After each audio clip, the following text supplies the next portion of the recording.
Assalamualaikum warahmatullahi wabarakatuh. Selamat pagi anak-anak ibu yang hebat. Semoga di pagi ini kita selalu diberikan kesehatan dan juga selalu ada dalam lindungan Allah Subhanahu wa taala. Amin ya Allah ya rabbal alamin. Ibu mengucapkan selamat Hari Santri Nasional tahun 2024 kepada seluruh santri yang ada di Indonesia dengan menyambung juang merengkuh masa depan, mengingatkan kita akan pentingnya melanjutkan perjuangan para pahlawan.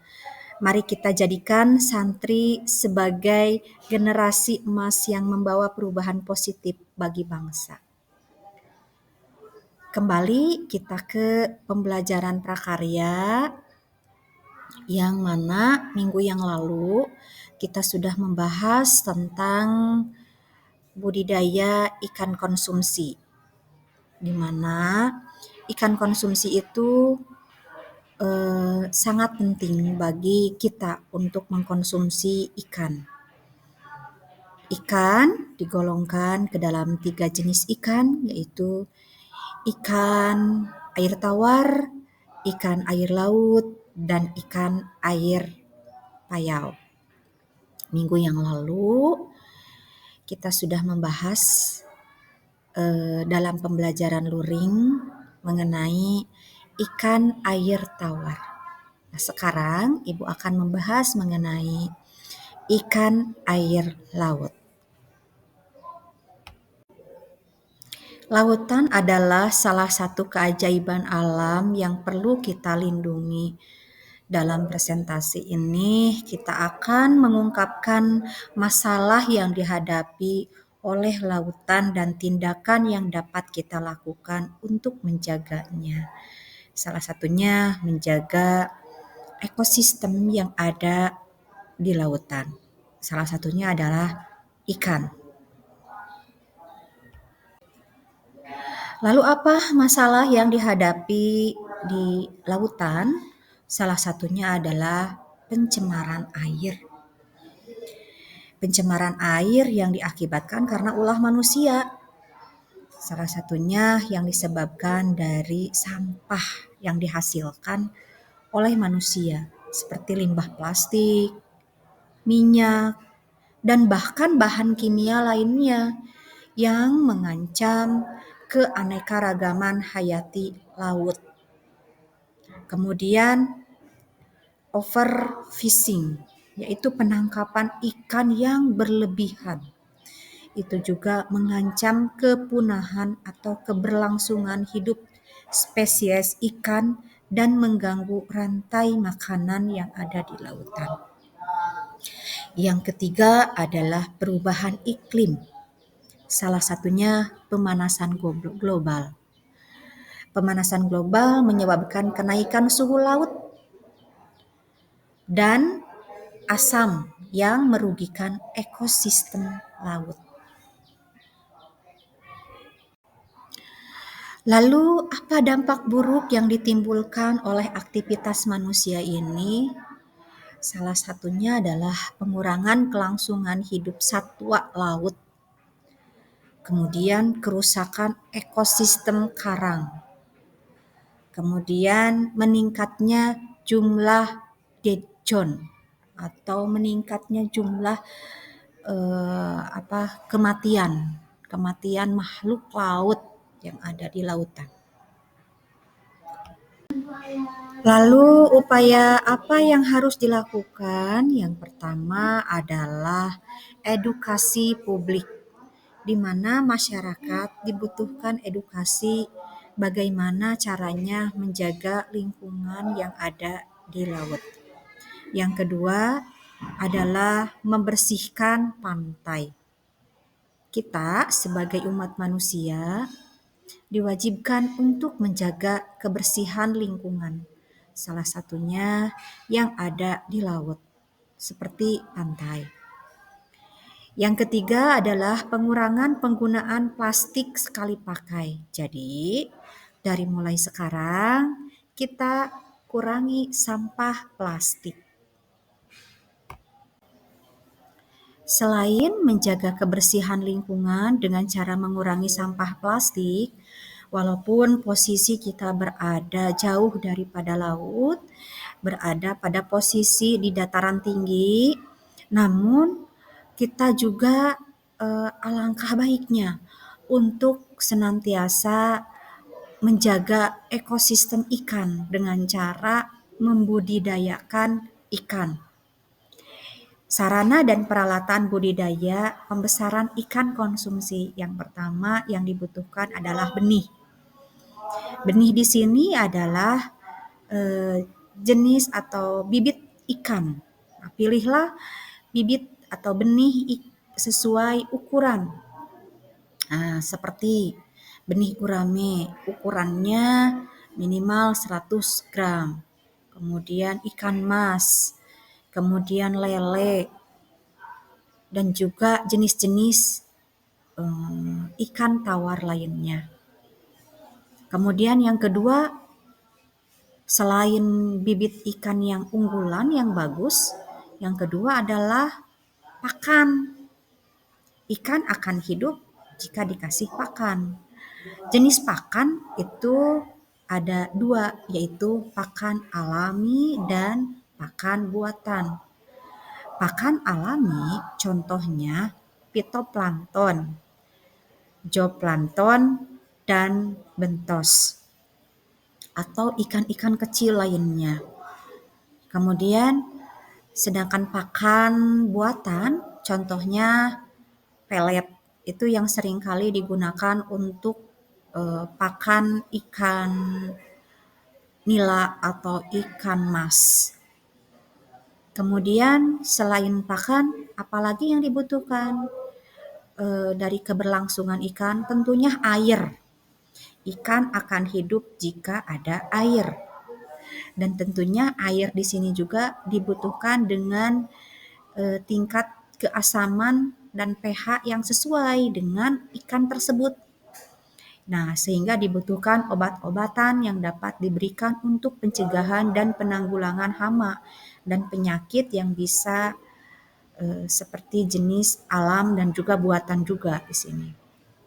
Kemudian selain air juga dibutuhkan kualitas air yang dapat diukur dari pH-nya minimal 6 sampai 8. Kemudian derajat Celcius. Kemudian suhunya juga 25 sampai 30 derajat Celcius.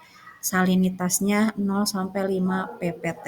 Dan kecerahannya, dan tentunya ini juga disesuaikan dengan jenis ikannya itu sendiri.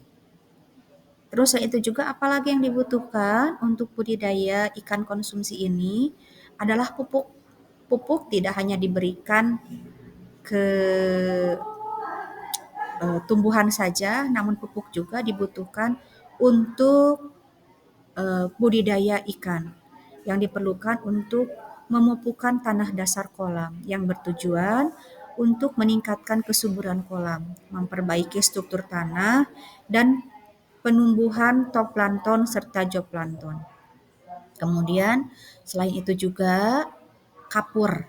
Kapur juga digunakan untuk mempertahankan kestabilan dan juga keasaman pH tanah dan air sekaligus memberantas hama penyakit.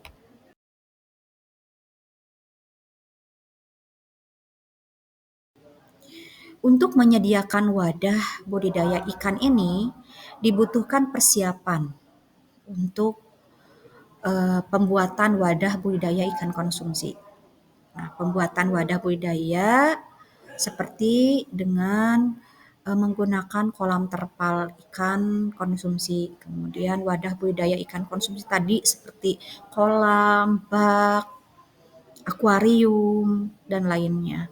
Kemudian tentunya yang ketiga adalah pemeliharaan ikan konsumsi itu. Ikan itu tidak hanya kita budidayakan saja, tetapi harus dipelihara.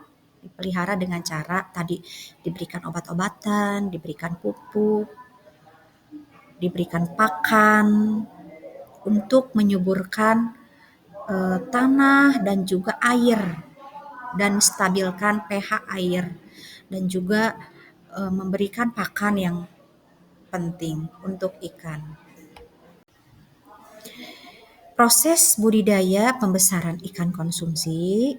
Yang pertama, pembesaran ikan secara ekstensif, yaitu teknik pembesaran ikan yang hanya mengutamakan pakan alami yang terdapat dalam kolam budidaya seperti tadi, dari zooplankton, fitoplankton, atau cacing-cacing yang ada di dalam tanah,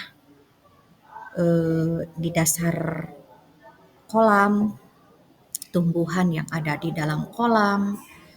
Kemudian pembesaran ikan secara semi intensif, yaitu pembesaran ikan yang lebih mengutamakan pakan alami yang terdapat pada kolam. Kemudian pembesaran ikan secara intensif yaitu teknik pembesaran ikan yang dalam proses pemeliharaan dengan menggunakan pakan buatan seperti tadi, diberikan pakan pelet, kemudian diberikan juga obat-obatan supaya ikan yang kita bisa berkembang, yang kita budidayakan itu bisa berkembang dengan sesuai, dengan baik, sehingga banyak pengusaha ikan dan sukses dari hasil membudidayakan ikan konsumsi.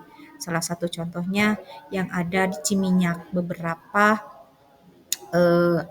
tempat makan bakar ikan dan banyak diminati oleh para pelancong, ya, para kuliner yang berburu kuliner di sana. Nah, tugas daring kali ini adalah yang pertama, lakukan observasi untuk budidaya ikan konsumsi dengan kelompok. Observasi kemana? Ke salah satu contoh misalkan kelompoknya yang memiliki kolam atau yang memiliki akuarium atau yang memiliki bak atau yang membudidayakan ikan, silahkan observasi ke sana ya, kepada teman kalian yang memiliki itu. Atau misalkan bu teman saya mah nggak ada yang punya kolam ataupun nggak ada yang punya akuarium, nggak ada yang punya wadah atau budidaya ikan, tidak memelihara ikan di rumahnya, silahkan pergi ke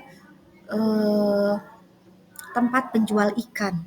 Nah, di sana kalian observasi dengan cara melihat pertumbuhan dan perkembangan populasi ikan di sana. Bagaimana cara pemeliharaannya? Observasi itu bisa dilakukan dengan cara wawancara, dengan cara berfoto atau mendokumentasikan kegiatan observasi tersebut. Dan untuk kelas 9C itu jika tidak memiliki budidaya ikan konsumsi, nah ini membuat akuarium sederhana dari botol bekas dengan budidaya ikan hias. Nah, untuk kelas 9C diusahakan setiap kelompoknya satu, membudidayakan ikan hias saja, karena kalau ikan konsumsi dibutuhkan wadah dan tempat yang besar. Nah, jadi kita budidayanya adalah budidaya ikan hias saja, yang mana bisa dilakukan dengan cara membuat akuarium sederhana dari botol bekas yang kemudian dihias selayaknya akuarium. Kemudian selain itu juga dipelihara, dikasih pakan, dihias botolnya itu seperti halayaknya akuarium, ada tumbuhan-tumbuhannya, ada kerikil-kerikilnya. Nanti pada saat touring dikumpulkan. Baik, untuk pembelajaran prakarya kali ini dicukupkan sekian saja. Mohon maaf apabila ada kesalahan. Jangan lupa di-subscribe, like, dan juga komen. Dicukupkan sekian. Wabillahi taufiq wal hidayah. Wassalamualaikum warahmatullahi wabarakatuh. Sampai jumpa nanti pada saat luring.